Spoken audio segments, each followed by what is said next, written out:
Hola, ¿qué tal? Sí, solo quería avisarles que este video tiene SPD, spoilers por doquier. Así que no me responsabilizo si no han visto la película y ven esto, ¿ok? Ustedes quisieron arruinarse las sorpresas, todo. Yo no tengo nada que ver.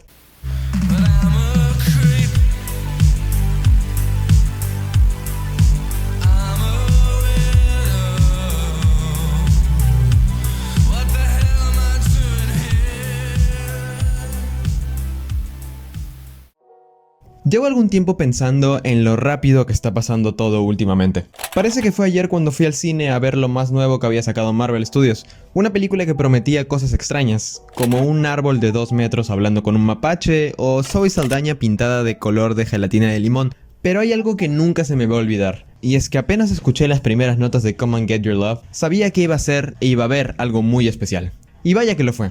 Han pasado casi 10 años desde aquel momento, y aquí estoy, listo para hablarles a todos ustedes acerca del fin de una era, la conclusión de la trilogía de los Guardianes de la Galaxia. Guardianes de la Galaxia Volumen 3 es la película más reciente de Marvel Studios, y es especialmente interesante por muchas razones. La primera, porque siempre es bueno volver a ver a nuestro grupo de inadaptados espaciales favoritos.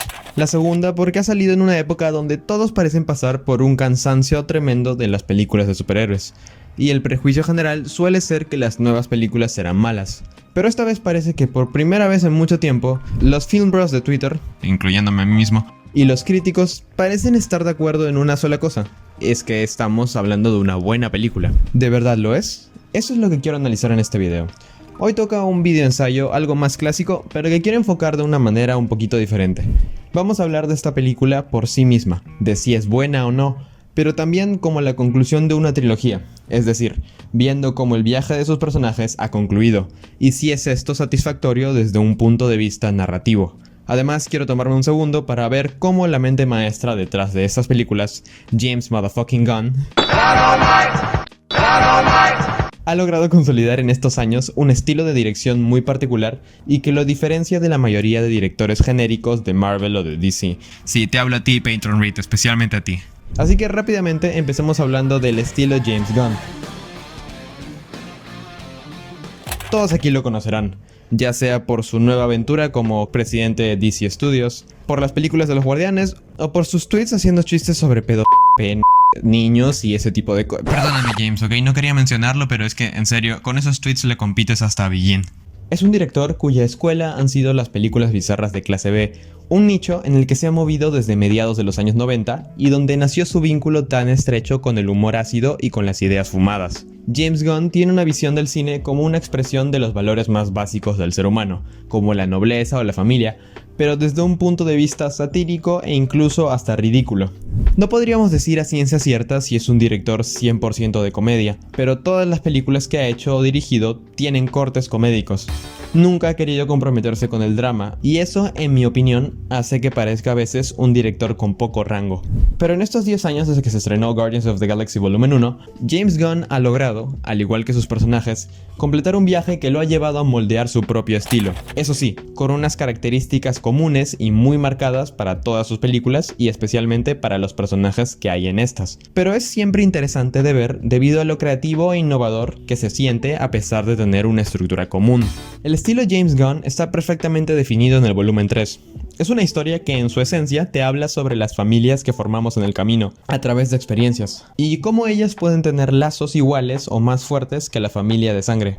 Este tema lo trata Gunn en todas sus películas, y es el hilo conductor temático que le permite darle un mensaje a la película y armar vínculos entre el tipo de personajes que le gusta crear. La trilogía entera de los Guardianes nos habla sobre los obstáculos que atraviesa esta familia de inadaptados cuyas vidas parecen condenadas a la miseria perpetua, pero que al final del día encuentran en sus compañeros la fuerza para seguir adelante. Sobre esta miseria que persigue a todos los personajes de James Gunn, ya hemos dicho que él es un tipo que no se compromete nunca con el drama, pero tampoco se niega totalmente a este. El personaje protagonista de una película de James Gunn cumple siempre dos características comunes. Son personas que naturalmente nacieron para ser especiales o para ser héroes, con un don o con una conciencia moral superior a la de los demás, pero que la vida los ha hecho pasar por situaciones trágicas, no por un solo acontecimiento concreto, como es común en el género de superhéroes. Está la madre de Flash, los papás de Batman, el tío de Peter Parker, etc., sino por una serie continua de eventos que los han llevado a convertirse en desadaptados sociales, es decir, personas que no encajan en ningún lado. Esto está perfectamente representado por el personaje de Rocket, un mapache, bueno, habla, ¿no? Entonces es más un señor mapache, con un gran ingenio e inteligencia para inventar cosas, pero que fue torturado de todas las formas posibles por su creador, el Alto Evolucionador, en su búsqueda por crear la raza perfecta. Ok, Dios mío, ¿dónde habré escuchado esto antes? Y no solo eso, sino que además de nunca haber conocido a su familia real, perdió trágicamente a su familia adoptiva gracias a que la copia de esa morada barata de Ion de Ben 10 lo atrapó intentando huir por salvar la vida de sus amigos. Es a partir de aquí que se crea un trasfondo de drama que sirve para darle realismo a un determinado personaje. Se vuelve una persona real, con sentimientos y experiencias humanas, con el que es fácil empatizar. Eso es lo primero para crear un personaje que funcione. Y una de las mejores cosas que tiene Gunn es que no se amolda él mismo a los personajes, sino que los moldea a estos para lo que su historia necesita. Si bien es un director de películas de franquicia o de blockbusters, se ha dado cuenta que sus películas pueden ser libres de cualquier expectativa si es que las hace tomando como base personajes poco conocidos. Así,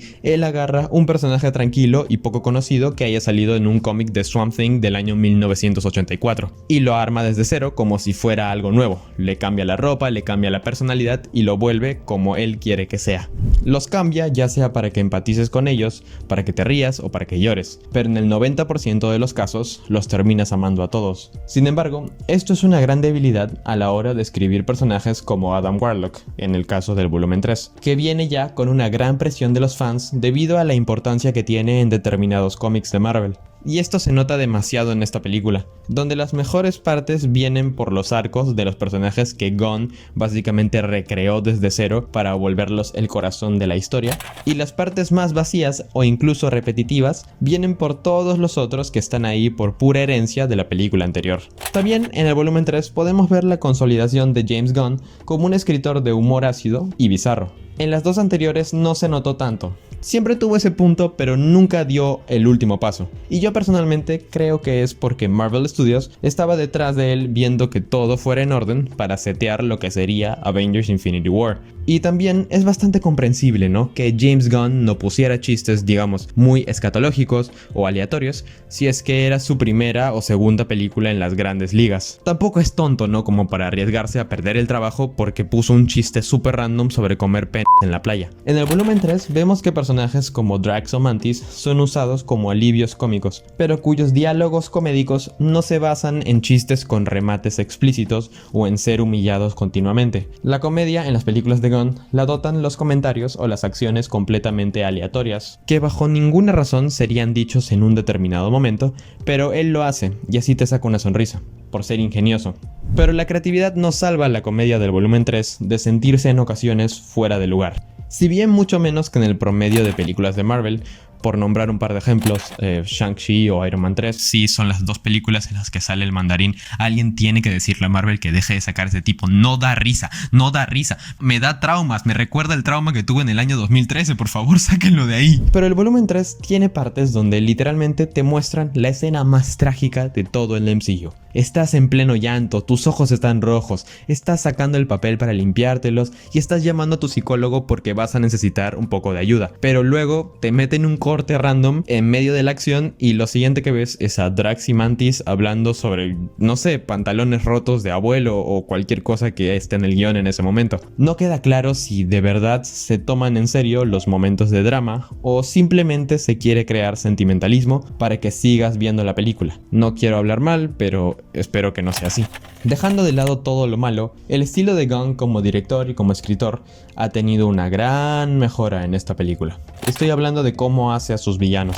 En el volumen 1, por ejemplo, tiene un antagonista que, para mí al menos, si bien tiene buena presencia, me parece plano y soso, al nivel del elfo albino de Thor 2 incluso. Luego está Ego, que mejora un poco, en especial porque Kurt Russell es mejor actor, también por la conexión que tiene con Peter Quill, ¿no? Pero me sigue pareciendo una presencia villanesca muy débil y que nunca te termina de intimidar completamente. En el caso del alto evolucionador de Chukwudi Iwuji, me parece uno de los villanos mejor escritos del MCU. No sé si de mis favoritos, pero en lo que cuestiones de guión se refiere, me parece God. Si bien su construcción es la del clásico déspota galáctico que quiere dominar el universo para hacerlo uno solo, como cada maldito villano de cada película de ciencia ficción, la personalidad elegante que tiene lo dota de un amplio repertorio verbal que es hasta cierto punto atractivo de ver. No redunda en el mismo discurso de todos los villanos, y aunque por exigencias de la trama lo tiene que hacer, tiene una forma de decirlo que se siente original y diferente, y aplaudo eso.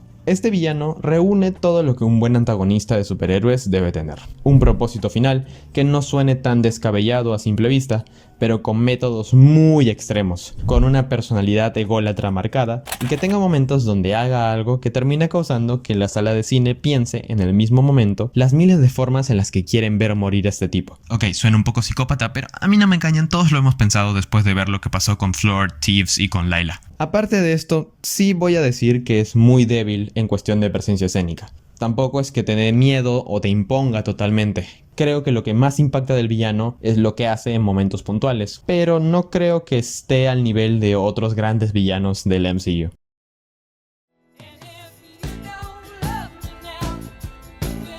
Hablando ahora exclusivamente de los protagonistas, me parece que una de las mayores virtudes del volumen 3 es cómo al final de la película tienes esta sensación de círculo cerrado. La mayoría de los personajes tienen un viaje claro que empezó en la primera película y que culmina satisfactoriamente en esta, y ese suele ser uno de los principales errores en las películas de superhéroes. Hoy en día, el dinero y el fan manda. Ningún personaje se va completamente, y cada película suele dejar esta sensación de completar arcos dentro de la propia trama, pero no de un viaje más largo o trascendental del personaje en sí mismo. Antes de hablar de los buenos arcos argumentales de esta película, quiero hacer una mención al más grande error que creo que comete: cómo fuerza determinados arcos al final. Personajes como Mantis, Drax o Adam Warlock, si los analizamos fríamente, realmente no cumplen ninguna función en la película. Sí tienen objetivos, podríamos decir que en cierta forma tienen obstáculos, pero para la trama general de la película, el arco emocional no deberían estar ahí, no tienen nada que ver. Sí tienen participación al final, pero realmente es algo puramente de ese momento, y no tienen un viaje general que los haga cambiar o aprender. Son alivios cómicos puros, a veces tienen líneas muy tontas, pero la necesidad de separar a los guardianes al final de la película hace que de la nada, por ejemplo, Mantis se vuelva como una especie de domadora de pulpos y Drax, después de 4 películas, de la nada adquiere habilidad con los niños. Seriamente parece que son simples excusas para sacarlos a los dos de los guardianes y que ya no vuelvan al MCU porque quieren seguir con sus carreras. Dejando de lado lo negativo, algo que me encantó de esta película es que si vuelves a ver el volumen 1, es realmente sencillo identificar cómo la mayoría de personajes han crecido y cambiado. Han dejado de lado sus traumas pasados para volverse héroes de verdad, guardianes. Star-Lord, por ejemplo, Peter Quill, empezó como un creído e incluso promiscuo forajido que huía de su pasado constantemente. Alguien que en el fondo era un líder y un héroe, pero cuyo egoísmo, provocado por el constante miedo a experimentar dolor otra vez, como el que experimentó cuando perdió a su madre, lo alejaba de ser una buena persona. Conforme avanza la trilogía, lo vemos confrontar poco a poco el bagaje emocional que tiene atrás. Cumple su deseo más profundo, conocer a su verdadero padre, pero descubriendo que era otro megalomaníaco bufeado por la trama que no le importaba nada más que sí mismo y dominar el mundo, bueno, el universo. Esto le hace replantear su vida y darse cuenta, aunque suene muy cliché, que todo lo que quería siempre estuvo frente a él, ya que ya tenía una familia. Pero cuando parecía que estaba todo resuelto, llega Avengers Endgame e Infinity War y te plantea un desafío más. Creo que si hay una cosa positiva que ha hecho Marvel Studios por los Guardianes sin James Gunn, es dejarle en bandeja de plata el medio por el que terminar la historia de Star-Lord. El último cabo suelto que nunca tuvo completamente sentido, como por qué no vuelve a la Tierra y al menos visita, no sé, una tarde a su abuelo y lo abraza y le dice que lo quiere, ya que el tipo debe haber estado muriéndose de haber perdido a su nieto. La situación con Gamora, volviendo sin recordar nada de su vida con los Guardianes, hace a Peter comprender que no puede seguir aferrándose solo a lo que lo hace sentir cómodo o feliz, que hay partes de tu pasado que quizás no te hagan sentir tan bien, pero que hay que enfrentar. Y al mismo tiempo que deja ir a Gamora, dándose cuenta que no volverá a ser la que era antes, deja ir de una vez su gran miedo, volver a experimentar dolor. Después de ver a Rocket enfrentarse a su pasado, se da cuenta que es algo que tiene que hacer antes de que sea muy tarde. Algo muy similar pasa con las hijas de Thanos, Gamora y Nebula. Al inicio de la trilogía vemos que ambas tienen un comportamiento similar. Son personas de carácter fuerte que parecen nunca tener miedo, pero descubrimos eventualmente que ambas tienen inseguridades muy fuertes causadas por el trato frío de su padre. Gamora quiere demostrar que es algo más que una simple asesina al mando de un tirano, y Nebula quiere probarle a la galaxia que tiene valor, ya que siempre le habían hecho sentir que era inservible al lado de su hermana. Para el final de la trilogía, ambas reconectan, en cierta forma, y descubren en los demás guardianes y en los Ravagers que ambas son valiosas como personas antes que como armas y que no tienen por qué estar solas. Finalmente, quizás el viaje más interesante lo tiene Rocket, ahora Rocket Raccoon, por fin, el protagonista en las sombras. Al ver esta película queda claro lo maravilloso que es cuando planeas un arco desde el inicio. Siempre se le mostró como alguien que se creía superior al resto del universo, que había escapado de 23 cárceles, ahora 24, al que aparentemente no le importaba a nadie excepto él mismo e incluso Groot. Pero tuvo pequeños momentos de vulnerabilidad a lo largo de todas las películas donde podíamos ver poco a poco quién es en realidad. Es un individuo muy traumado, que lo ha perdido casi todo, que se siente un monstruo pequeño en comparación a los demás, que se odia a sí mismo porque todo lo que ha amado se ha ido, un experimento de laboratorio que no debería existir, que es incapaz de alcanzar la felicidad porque no es una persona real. Pero cuando ves el contexto detrás de su egoísmo y su actitud de idiota, entiendes por qué alguien se odiaría tanto a sí mismo. Las escenas de flashbacks de Rocket son, sin duda, lo más desgarrador emocionalmente hablando que nos ha dado el MCU. Muchos criticarán que es sentimentalismo barato, porque James Gunn se mete directamente con un tema sensible, pero para mí, en un género que siempre es muy comedido con el drama o con la violencia, dar un paso más allá es lo que hace que una historia sea recordada y no sea Quantumania. Agradezco que se hayan tomado tiempo para desarrollar a Rocket hasta esta película, porque no creo que alguien tan cerrado sobre sí mismo hubiera podido cambiar en solo 2 horas. Necesitó tiempo, primero para encontrar una familia que lo amara, para asumir que aunque pueda tenerlo todo, el obstáculo final para ser feliz o sentirse tranquilo es él mismo y sus inseguridades. Tenía que hacer las paces dentro de sí. Y para el final de volumen 3 es la inspiración que tienen los demás guardianes para enfrentarse todos a sus miedos y traumas. Y aunque la mayoría se va, Rocket no se aferra. Sabe que siempre los tendrá, y sus temores no deben frenarlo de hacer lo que lo haga feliz, que en su caso es ser un guardián de la galaxia.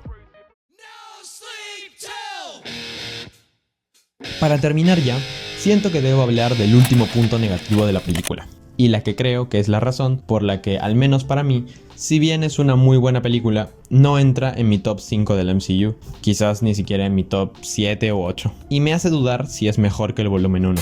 A pesar de que es una historia redonda durante sus primeras 2 horas, la conclusión de la trama me desconectó casi totalmente. Ya mencioné que el desenlace de algunos personajes se me hizo forzado, y lo mantengo, pero también considero que la película narrativamente sufre del síndrome WandaVision, aunque en mucha menor medida, tranquilos. La necesidad de tener una batalla final de gran escala, donde todas las tramas se juntan para crear momentos de pura acción, peleas mamalonas y movimientos de cámara dinámicos, es, para este momento de la historia del MCU, poco interesante. Sí, está bien grabado y lo que quieras, bien planeado, aplaudo al director de cámara, aplaudo a James Gunn, pero personalmente es la parte que menos ganas tenía de ver. Es que ya sabes cómo va a acabar. Es que ya no tiene gracia. Sí, podía ser que muriese Rocket, que muriese Star-Lord, pero hubiese sido excesivamente cruel a ese punto. Y aunque hubiera muerto a alguien, todos sabemos cuál hubiese sido de la estructura de una escena donde, por ejemplo, muera Rocket. Pongamos el ejemplo. Imagínense a Rocket, ¿ok? Sabemos que pelearía cara a cara con el Alto Evolucionador, antes de que la nave explote, haciendo tiempo para que todos huyan. Y a pesar de darle muchos golpes duros al villano, él lo sorprendería con algo que lo dejara débil y tirado en el piso, casi muerto. Pero antes de poder darle a nuestro héroe el golpe final, el mapache hallaría algo para sacrificarse a sí mismo, pero acabando como el malo, y ya saben, muriendo como mártir y bla bla bla, la muerte de Iron Man, Groot, Wanda, Vision, etcétera, etcétera, etcétera. No sería nada nuevo. Es más, creo que hasta Harry Osborn muere así. Y realmente creo que cosas como estas son la principal señal de que claramente existe la fatiga de los superhéroes. Son 15 años, hasta más, viendo las mismas películas con la misma estructura vista de 1000 variantes, donde ya todos sabemos que por diferente que sea la trama, el final va a ser siempre igual. Guardianes 3 hace algo que es realmente novedoso e interesante por 2 horas, pero al final hace que baje un poco la valoración total de la película. Y también creo, incluso por la creatividad del guión, que James Gunn realmente solo quería hacer una historia sobre Rocket y 3 personajes más. Una historia de pequeña escala y conducida únicamente por las necesidades del personaje y no de un género más grande. Una vez que Rocket es salvado, como que el ritmo de la película y el tono cambia. Y no sé si realmente me termina de encantar. Eso no significa que todos deban sentirse como yo, fatigados. Es solo que considero que ya va siendo hora de innovar o de probar cosas nuevas. Hay un mundo entero de películas allá afuera, con estructuras diferentes y personajes igual o más entrañables que los superhéroes. No todo es el MCU o DC. Incluso los propios ejecutivos ya se van dando cuenta que hay que ser más selectivos con lo que quieren contar o el público se va a ver otra cosa. Es más, incluso el propio James Gunn ya ha dicho que la fatiga es completamente real. Sí, seguro Guardianes 3 va a ser un éxito en taquilla, y merecidamente, pero no todo se basa en el dinero. Es hora de admitir cuando un género está ya muy desgastado y exigir que nos den cosas que nos hagan sentir mínimamente lo que James Gunn hace en esta película, e incluso que se atrevan a dar un pasito más allá. Una película que se las recomiendo completamente, y que para los que crecimos viendo a estos personajes es realmente un abrazo al alma. No es perfecta, para nada, pero mantiene en su esencia todo lo que hace especial a las películas de los Guardianes, e incluso lo lleva a un lado más maduro y emocional. Es un oportuno adiós que mantiene una calidad bastante alta la mayoría del tiempo, y que convierte a la trilogía de los Guardianes en, sin duda, la más consistente del MCU. Y esto es porque siempre tuvo claro lo que quería contar, en la forma que quería hacerlo y cómo se distanciaría del resto de películas. Son especiales, con una estética diferente, pero sobre todo son realmente humanas y tienen un gran cariño detrás, y eso es algo que se valora mucho.